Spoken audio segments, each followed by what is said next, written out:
pourquoi est-ce que le complice est là-dedans? Ça veut dire que... Quelle est la loi qui le dit que c'est interdit quand on l'autre Ah, c'est pas interdit. Non, je dis que j'ai pas vu une disposition qui dit que quand l'autre principal bénéficie de la liberté provisoire ou de contrôle judiciaire, les complices ne peuvent pas en bénéficier. J'ai pas vu une loi textuelle qui le dit, moi, personnellement. Oui. Si quelqu'un peut nous partager ça, bon, ce sera toujours un bénéfice pour tout le monde. Donc c'est de fait. C'est pas interdit, c'est de fait. Parce que c'est même dans la pratique du tribunal, c'est comme ça. Vous avez vu dans l'affaire Mansour Faye. Mansour Faye, quand il a été libéré aussi, les commerçants, les fournisseurs qui ont été poursuivis pour d'autres juges là, ils ont été libérés aussi. Oui. J'avais vu. Mais c'est dit que c'est la pratique du tribunal. Quand l'auteur principal n'est plus là, mais que font les complices ici? Mais dire qu'il y a une politisation du dossier. Voilà pourquoi les gens disaient que voilà, il y a une politique, il y a une façon. Et contre toute attente, le ministre de la Justice, Madame le ministre de la Justice sort pour nous dire que voilà, Farba fait l'objet d'une autre procédure d'enquête. Parce qu'on a trouvé avec lui un portable. Il communiquait avec des personnes. Dans ces portables, il y avait des choses très graves, des infractions à caractère politique ou politique dont il a fait la différence même. Il a dit la confusion parce qu'il parlait de l'infraction à caractère politique. Alors que l'infraction à caractère politique et l'infraction politique, ce n'est pas la même chose. L'infraction à caractère politique et l'infraction politique, ce n'est pas la même chose. Non. Où est la différence? L'infraction à caractère politique, c'est l'infraction dont l'infraction a été commise dans un contexte politique, tout simplement. Ça, c'est délictuel. C'est l'infraction que peut-être la personne poursuivie est politique. C'est comme dans l'affaire Mambaïna, Ousmane Sonko, M. Ousmane Sonko, le Premier ministre. La Cour suprême, il a enlevé ce qu'on appelle la contrainte par corps pour dire que c'est une infraction à caractère politique. Parce que l'infraction a été commise dans un contexte politique.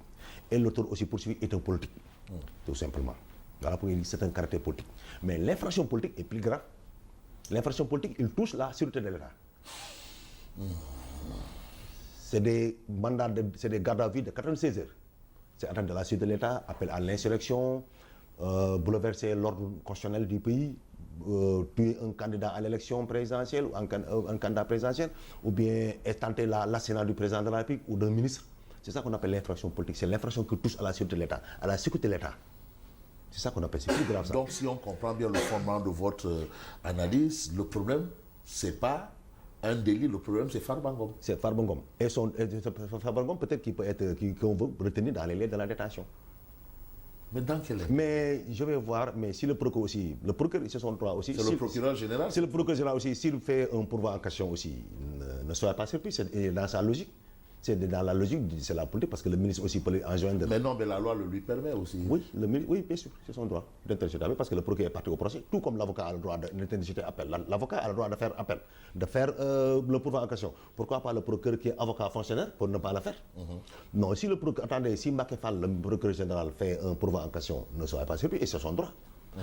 On peut discuter sur l'opportunité de la requête ou du recours, mais légalement, c'est son droit de le faire. Absolument. Mais on peut dire que voilà, mais beaucoup disent que voilà, c'est une façon de le retirer encore, parce que les gens ne veulent pas le libérer et venir encore le cueillir pour le nouveau dossier, pour lequel il a été dans son levée de parlementaire. Vous avez une volonté de maintenir Farba Ngom coûte que coûte. Oui, parce qu'il y a un autre dossier qui est en gestation, parce qu'on est en train de lever son immunité parlementaire. L'Assemblée nationale s'est réunie là en début de semaine pour créer ce qu'on appelle la commission ad hoc, qui va charger d'examiner le dossier. Et le ministre de la Justice a saisi le président de l'Assemblée nationale. Mais la machine s'en prend là, au niveau de l'Assemblée nationale. Absolument. Alors, et l'actualité... Mais tout dépend aussi des infractions qui ont été retenues par le parquet. Les infractions, oui, mais on les connaît déjà. Hein? Enfin, parce que c'est des infractions qui ne sont pas criminelles. Hein? Lesquelles? Les 3 infractions que le parquet a retenues, je pense. C'est pas criminel? Non, c'est pas des criminels, c'est des infractions délictuelles. Je pense. Ouais. Avoir un téléphone portable dans les lieux de détention. Oui, mais ça, c'est pas une infraction pénale. Le fait de détenir un téléphone portable dans un lieu de la détention, ce n'est pas une infraction pénale. C'est une violation du règlement intérieur. Ah. Oui. Mais maintenant, l'usage que tu en fais, ce que tu faisais dans le téléphone là, est-ce que ça peut compromettre la sécurité de la prison ou la sécurité de mettre en danger les gardes pénitentiaires ou les cours des détenus? C'est ça l'autre problème. Mais là où nous sommes, le fait de détenir un téléphone portable dans une prison, lors d'un fouille, on vous trouve avec vous derrière, ça peut être des sanctions. Mais on parle d'image obscène, ça dépend aussi de ce qu'on met dans l'image obscène. Mais est-ce que ça c'est une infraction? À part de détenir des gens obscènes. Mais le fait de détenir des gens obsènes, mais ça c'est une infraction. Il n'y a pas eu au Sénégal une disposition légale qui interdit d'avoir des diamants offset dans son téléphone portable. Alors, quelle lecture faites-vous un peu de cette idée soulevée par certains droits de l'hommiste contre le fait que la candidature de Macky Sall au niveau du secrétariat général de l'ONU soit portée par le Sénégal? Bon, je dis que je le concerne, c'est le droit, mais moi, je m'en glorifie qu'un Sénégalais dirige un jour les destinées. Mais oui, mais on parle quand même de faits, de martyrs, on parle quand même de morts, on parle quand même de 80 morts. C'est des arguments évoqués par ceux qui considèrent que Macky Sall n'a pas le profil à l'emploi. Moi, je dis que ces arguments, je les considère comme des arguments de contre-feu. Contre-feu? Oui, improductifs, quoi. C'est-à-dire? Oui, parce que quand on dit que vous avez tué quelqu'un, mais tuer quelqu'un, ce n'est pas un procès qu'on règle dans les réseaux sociaux ou dans la place publique, sur la place publique ou par voie de presse.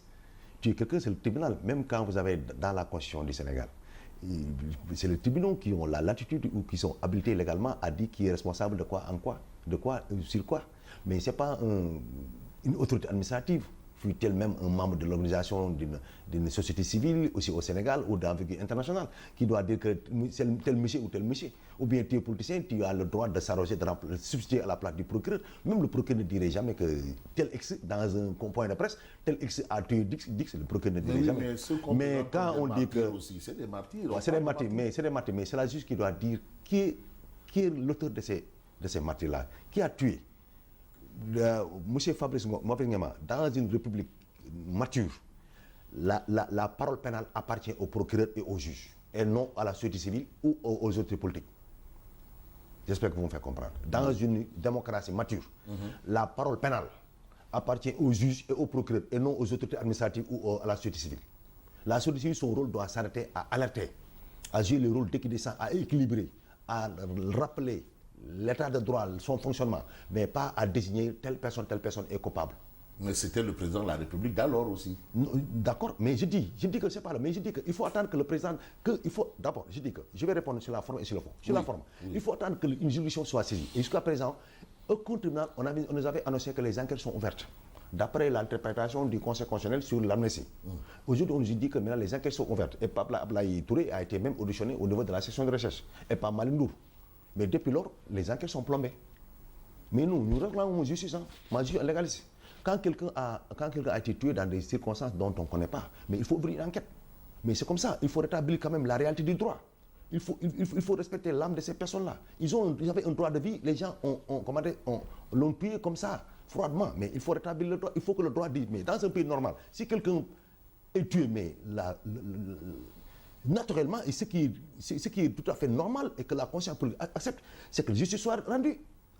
Mais même dans les personnes qui n'ont même pas fréquenté l'école, ceux qui te disent, bon, voilà, il faut que la justice soit rendue. Mais il faut que la justice soit rendue. Ça, je dis que c'est tout ce que nous réclamons, que les politiciens réclament, que ce soit le pouvoir, l'opposition et nous, la société civile. Mais il faut que la justice soit rendue à ces 4 personnes. Et là, il faut une enquête.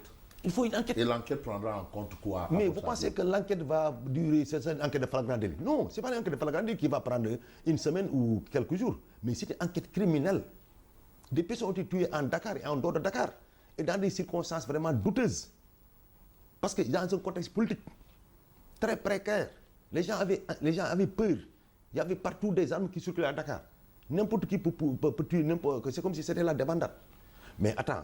Après que l'esprit est venu, on a fait une alternance. Maintenant, ce régime-là, en plein régime de passif, entend poursuivre, rendre le droit à ces personnes-là qu'on a tuées. Mais d'abord, il faut passer ce qu'on appelle par les procédures normales. Et les procédures normales, c'est la saisine des personnes qui sont habilitées à mener des enquêtes. Et l'enquête a été confiée à la gendarmerie, à la section de recherche, qui est en train de faire les enquêtes. Maintenant, on verra après avoir. Je pense que la gendarmerie est en train de faire ces enquêtes sans faire de bruit. Et après, il va rendre compte à qui est le droit, qui est le procureur. Et certains disent qu'il y a déjà eu des enquêtes préalables. Pourquoi ne pas... Mais l'article 5 de l'amnistie a plombé ça. L'amnistie a dit toujours dans son article 5 que les PV des gendarmes, les actes qui ont été posés dans les enquêtes ne peuvent plus être fait valoir par les juges ou les commissaires ou l'équipe, n'importe qui. Parce que c'est l'article 5 qui pose problème dans la loi amnistie. Qui interdit, en cas d'amnistie, de reprendre les procédures ou de toucher au PV d'enquête. Donc pour faire la lumière sur justement cette question de martyr, il faut forcément passer par l'abrogation de l'amnistie. Je pense très bien. Je pense que c'est la voie inéluctable vraiment pour faire toute la lumière. Ça, c'est là vraiment, on reste à tourner. Donc, cette idée agitée, c'est des coups d'épée dans l'eau par rapport à Macky Sall. Mais je pense que c'est plutôt politique que judiciaire. Ah bon? Parce que la Russie... Non, c'est les sociétés civiles. C'est Seydi Gassama, c'est Guy... Mais d'accord, Seydi Gassama, que je respecte beaucoup, mais Seydi Gassama n'est pas la loi, n'est pas le droit, n'est pas un procureur, n'est pas un juge, n'est pas un enquêteur. C'est un membre de la société civile. Il n'a qu'à respecter sa place et jouer son rôle de membre de la société civile. Et laisser la justice faire son travail. El Amatia, merci. C'est moi. Merci, monsieur. Mesdames et messieurs, merci de nous avoir suivis. Je vous donne rendez-vous dimanche prochain pour un autre numéro de Toute la vérité.